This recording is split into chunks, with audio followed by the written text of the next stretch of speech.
Vision IAS के साथ जुड़कर यूपीएससी प्रीलिम्स की तैयारी शुरू कीजिए। विजन आईएएस यूपीएससी प्रीलिम्स में सफलता के लिए अभ्यर्थियों को करंट अफेयर्स पर प्रभावी समझ विकसित करने में मदद करता है। करंट अफेयर्स पर मजबूत पकड़ से आपको जीएस प्रीलिम्स के अन्य टॉपिक्स पर भी बेहतर समझ विकसित करने में मदद मिलती है। इसलिए यूपीएससी प्रीलिम्स में करंट अफेयर्स का महत्व और बढ़ जाता है। जैसे जैसे आप तैयारी की राह में आगे बढ़ते हैं, आपकी लर्निंग स्ट्रैटेजीज और विभिन्न टॉपिक्स पर आपकी समझ भी बेहतर होती जाती है। इस दौरान आप केवल रटने के बजाय तथ्यों एवं घटनाओं का विश्लेषण करते हुए उन्हें प्रीलिम्स के विभिन्न टॉपिक्स से जोड़कर पढ़ने पर जोर देना शुरू करने लगते हैं।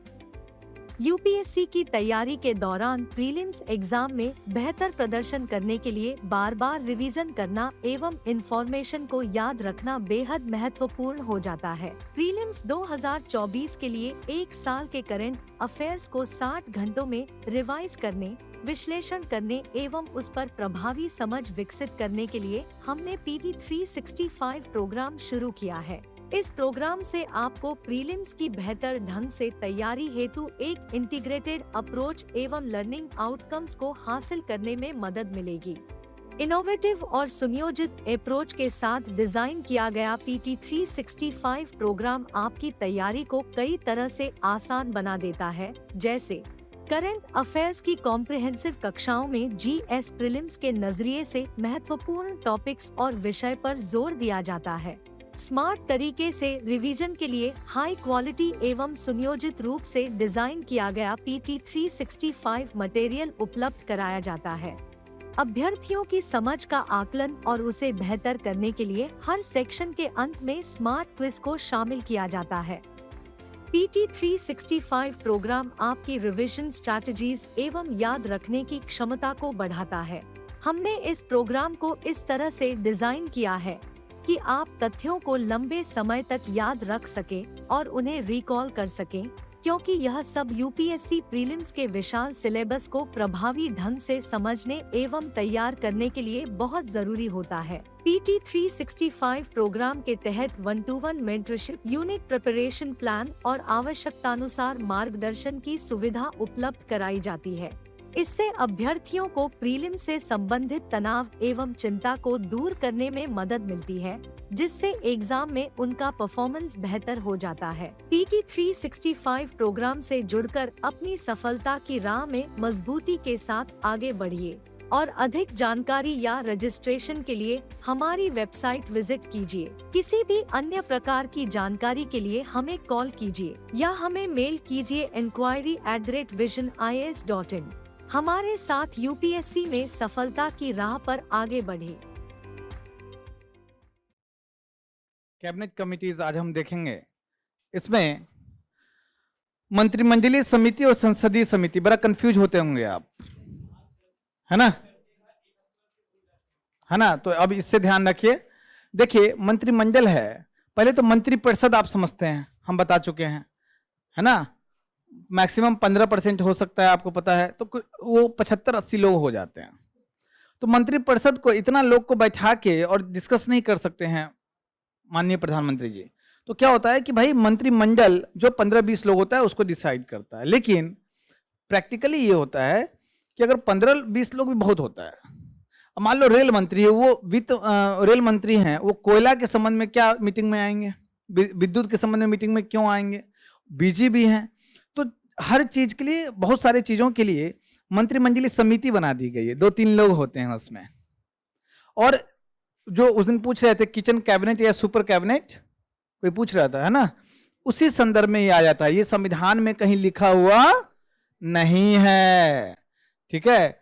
ये संविधानेतर संस्था है। इसमें क्या होता है, विभिन्न प्रकार की समिति 3-4 लोगों की बना दी जाती है और उसमें आराम से मीटिंग हो जाता है और वो मीटिंग का जो रिपोर्ट है मंत्री परिषद को दे दिया जाता है और लगभग समिति का अध्यक्षता खुद प्रधानमंत्री करते हैं।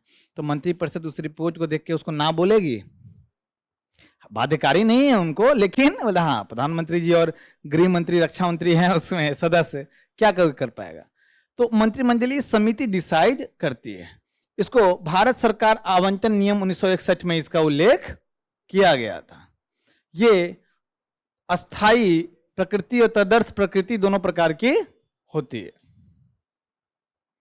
मतलब किसी विशेष प्रयोजन के लिए मंत्रिमंडलीय 3 मंत्रियों 4 मंत्री को लेकर प्रधानमंत्री जी समिति बना दिए और प्रयोजन पूरा हो गया तो मंत्रिमंडलीय समिति समाप्त हो गया, तो वो हो गया तदर्थ। लेकिन अस्थाई के संदर्भ में आपको काफी मंत्रिमंडलीय समिति 8-9 है। मंत्रिमंडलीय समिति जो होता है इसमें ये तो समझ ही रहे होंगे, सिर्फ कैबिनेट मंत्री होंगे, है ना। उसके बाद अगर कोई विशेष जरूरी है तो गैर कैबिनेट मंत्री को भी इसका सदस्यता दिया जा सकता है, प्रतिबंध नहीं बनाया गया है। इसमें सदस्य की संख्या 3 से 8 होती है। समिति का अध्यक्ष प्रायः कौन होते हैं, प्रधानमंत्री होते हैं। आपको 8 समिति है, उसमें 6 में प्रधानमंत्री है। एक संसदीय मामलों के संबंधित समिति और आवासीय मामलों से संबंधित समिति का अध्यक्ष कौन है, गृह मंत्री हैं, और सारे के अध्यक्ष कौन हैं, प्रधानमंत्री है। तो आप समझ जाइए प्रधानमंत्री अध्यक्षता कर रहे हैं, 3-4 बड़े बड़े मंत्री उनके साथ मीटिंग कर रहे हैं। कितनी इंडिया का सबसे पावरफुल संस्था होगी। प्रधानमंत्री आवास संबंधी और संसदीय, इसको अंडरलाइन कीजिए, प्रीलिम्स पॉइंट ऑफ व्यू से थोड़ा इंपॉर्टेंट है।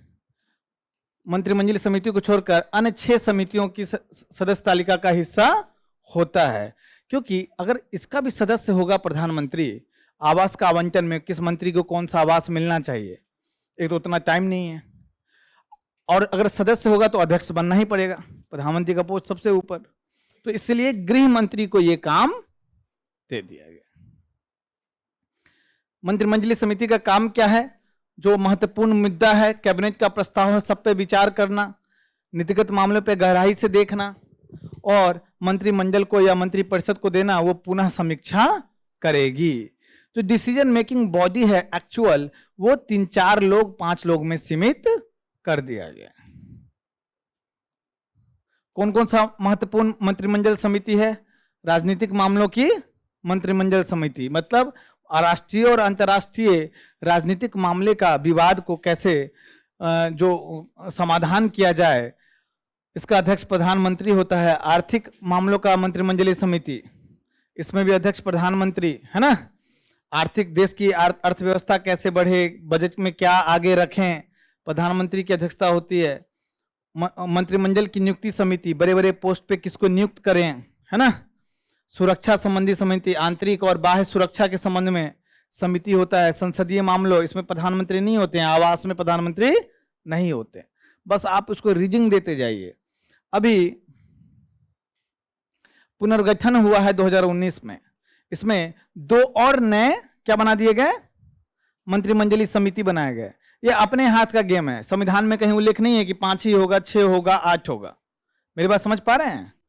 तो इसमें चूंकि भारत में FDI लाना है बड़े स्तर पे, तो 1000 करोड़ या इससे अधिक निवेश वाला जो मुख्य परियोजना है उसका निगरानी करना, अनुमोदन करना, इसके लिए कौन सा समिति बनाया गया? निवेश और विकास मंत्रिमंडलीय समिति। यहां से डायरेक्ट अनुमोदन मिलेगा। इसका भी अध्यक्ष कौन है? प्रधानमंत्री। रोजगार और कौशल विकास, भारत में कौशल विकास की बुरी स्थिति है, 2% लोगों को कौशल विकास मिलता है संस्थागत, तो इसके लिए थोड़ा ज्यादा अच्छे से उसमें काम हो, एक समिति बना दी गई है। उसका भी अध्यक्ष कौन है? प्रधानमंत्री। तो आपको इसको देखना है, पढ़ना है। वैसे बहुत कम चांस है, संविधान से बाहर की चीज है, कोई कानून बना के भी नहीं है, नियम में है। अब है उससे ज्यादा इंपॉर्टेंट है संसदीय समिति। संसद में 2 प्रकार की समिति होती है।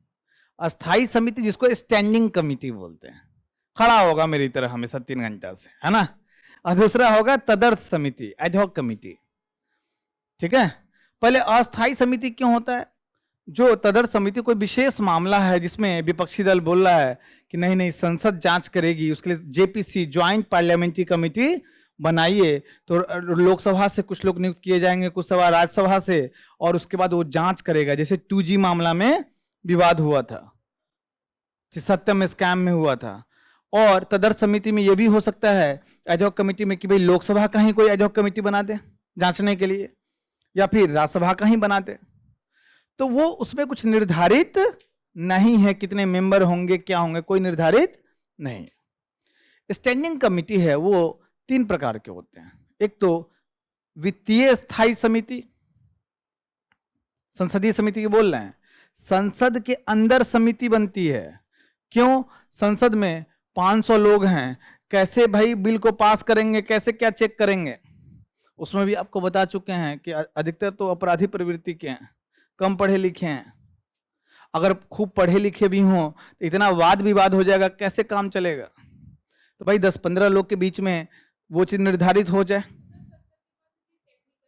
नहीं है, वो तो है ही, संसद के पास टेक्निकलिटी भी नहीं है। तो क्या होता है कि छोटी छोटी समिति बना दी जाती है।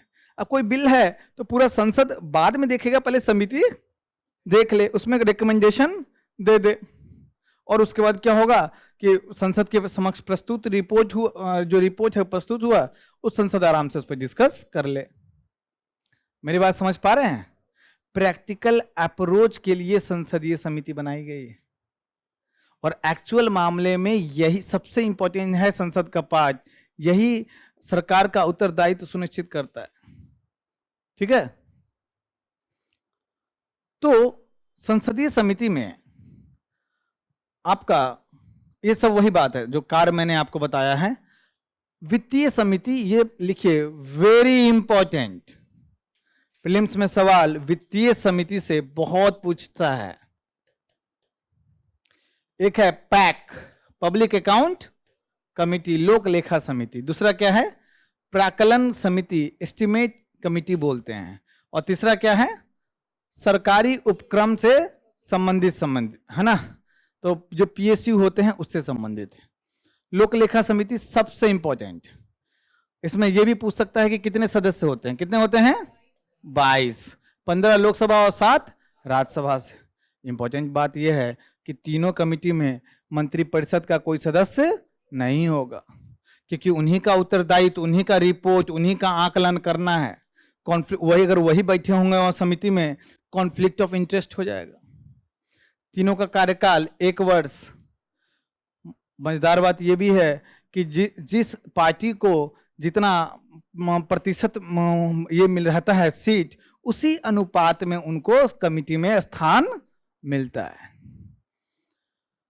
कोई मंत्री इसका नहीं होगा। ये जांच करती है कि संसद द्वारा प्रदान किए गए धन को सरकार द्वारा मांग की गई सीमा के भीतर व्यय किया जा रहा है या नहीं। संसद ने जो पैसा मांगा था, जो खर्च, संसद ने जो परमिशन दिया था धन विधेयक के माध्यम से, तो सरकार ठीक से खर्च कर रही है कि नहीं। CAG जो अपना रिपोर्ट पेश करती है, पैक उसको, PSC उसका समीक्षा करती है और वो रिपोर्ट बना के संसद में देती है ना। तो ऑडिट CAG कर रहा है, ये भी एक उत्तरदायित्व तय हुआ, और साथ में संसद के अंदर उत्तरदायित्व तय ये भी करा देता है PSC, CAG के रिपोर्ट पे समीक्षा करके रिपोर्ट बना के। प्राकलन इसमें याद रखना है केवल लोकसभा से होते हैं।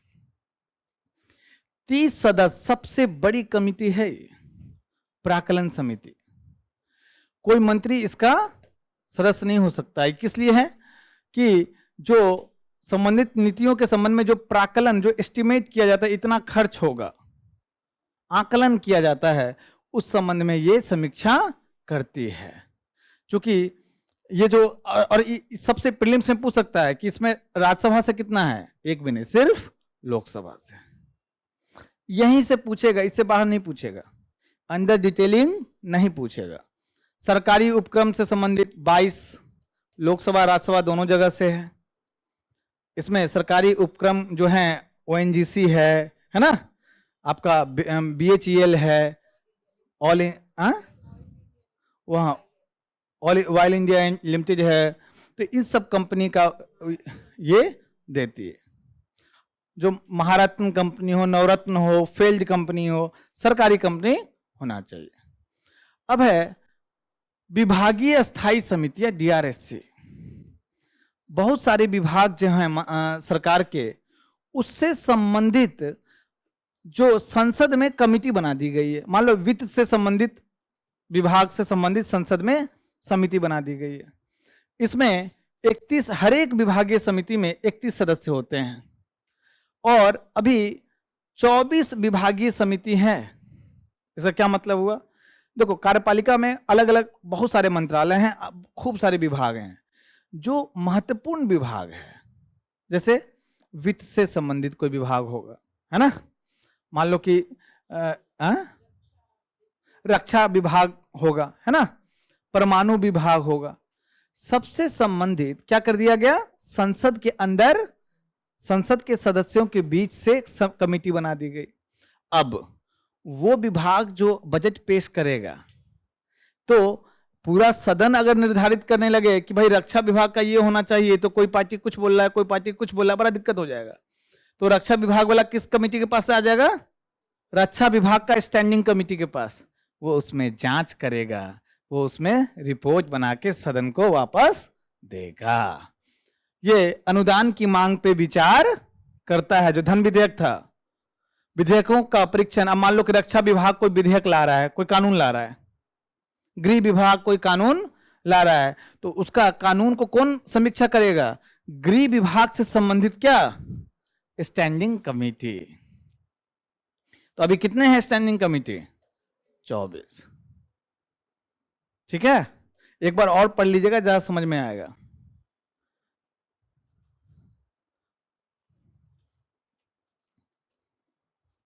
उसके अलावा याचिका समिति होता है। अब मान लो किसी का विशेषाधिकार का हनन हुआ है, पीठासीन अधिकारी के पास कंप्लेन आया, तो पीठासीन अधिकारी किसके पास भेजेंगे? विशेषाधिकार समिति के पास भेजेंगे। वो जांच करके रिपोर्ट किसको देगा?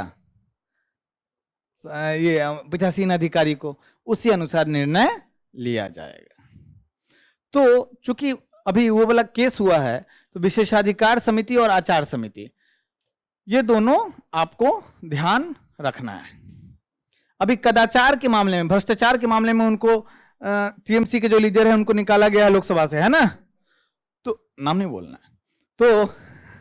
तो एक आचार समिति बनाई गई। आचार समिति जो है, माफ कीजिएगा, सदन में उसने जांच किया और लोकसभा अध्यक्ष को, ओम बिरला जी को रिपोर्ट भेजा। उसी रिपोर्ट के आधार पर उनको निष्कासित किया गया। तो आचार समिति इसलिए इंपॉर्टेंट है, इसमें संख्या निर्धारित नहीं है।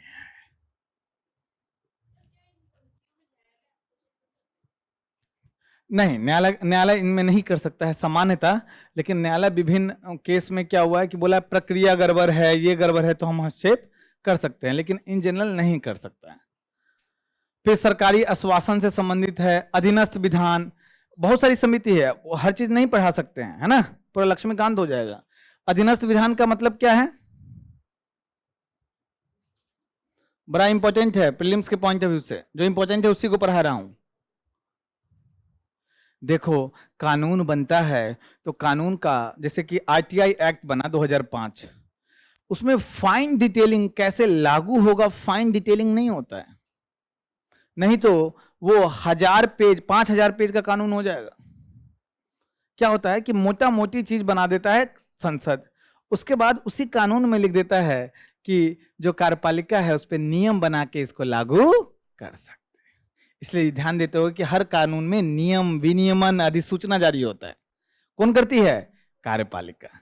अब कार्यपालिका जो नियम बना रही है उसमें कुछ बदमाशी कर दे, नियम भी एक प्रकार का कानून है। एक्चुअली में नियम भी बनाना चाहिए इसी को, संसद को, लेकिन न संसद के पास समय है ना उतना तकनीकी ज्ञान है। क्यों? जमीन पे कैसे लागू होगा ये कौन जान सकता है अच्छे से? कार्यपालिका, वही जमीन पे काम करता है। मेरी बात समझ पा रहे हो या बोर हो रहे हो? तो इसी को बोलते हैं अधीनस्थ विधायन या प्रत्यायोजित विधायन।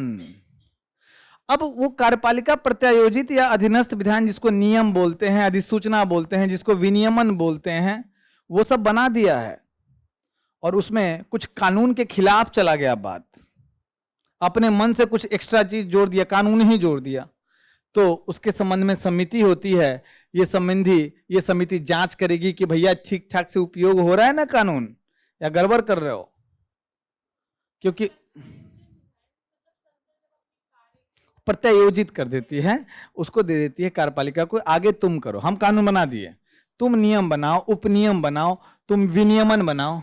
हाँ, उसकी जांच, क्योंकि मुख्य रूप से नियम, जो सेपरेशन ऑफ पावर का जो कॉन्सेप्ट है, उसके हिसाब से इस सारा काम किसको करना है? संसद को करना है। लेकिन संसद के पास समय और वो विशेषज्ञता नहीं है। मेरी बात समझ पा रहे हो?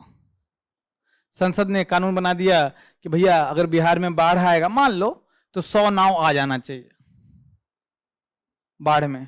अब लेकिन वहां पे मालूम चला, अच्छा ये जो नाव भी आना चाहिए 50 फीट का होना चाहिए, मान लीजिए कानून है, लेकिन वो कार्यपालिका को पता है कि बिहार में एक भी नाव 50 फीट का नहीं। जस्ट एक ऐसा लॉजिकल कानून होता नहीं है, हम समझा रहे हैं। तो नियम बना के वहां पे उसको ऐसा कंडीशन डाल सकता है कि आराम से लागू हो जाए। समझ रहे हो बात? अब ये सब कभी नहीं पूछेगा, सभा के पटल पर रखे गए पत्र संबंधी समिति, ये सब कभी नहीं पूछेगा। SC ST से संबंधित समिति, तो उसके कल्याण से संबंध में है। महिलाओं के संबंध में समिति, लाभ के पद के संबंध में संयुक्त समिति, कि लाभ के पद का कोई दुरुपयोग तो नहीं कर रहा है, कोई लाभ के पद पे है कि नहीं, अगर है तो उसको संसद से क्या करो, किसी पे आरोप लगा के देखिए लाभ के पद पे है। जया बच्चन पे आरोप लगा था क्या, लाभ के पद पे हैं, तो क्या हुआ, राज्यसभा से निष्कासित हो गई थी, याद है? तो जया बच्चन केस भी बहुत फेमस है, मेंस में जब लिखोगे, अरे उस बहुत पहले की बात है, वो 15-20 साल पहले की बात। तो बाद में फिर दोबारा राज्यसभा से जीत गई, समझ रहे हो ना? तो अगर किसी पे कंप्लेन होगा तो किस समिति के पास जाएगा मामला? लाभ के पद से संबंधित समिति। फिर उसी, हाँ, लेकिन वो सुप्रीम कोर्ट ने एक्सेप्ट नहीं किया, बाद में सुप्रीम कोर्ट चला गया था। कार्य मंत्रणा समिति, गैर सरकारी सदस्यों के विधेयक के संबंध में समिति, नियम समिति, तो ये सब खूब सारी समिति है, सो आप देख लीजिएगा, ठीक है? अब ये आवास, ग्रंथालय, ये कभी नहीं पूछेगा, ये भी आपको समझ होना बड़ा आवश्यक है। ये नीचे जितनी समिति है कभी नहीं पूछेगा। अब लाइब्रेरी में कितने लोग होने चाहिए, क्या कौन बुक्स होना चाहिए, इस सब समिति में वो सब नहीं होगा।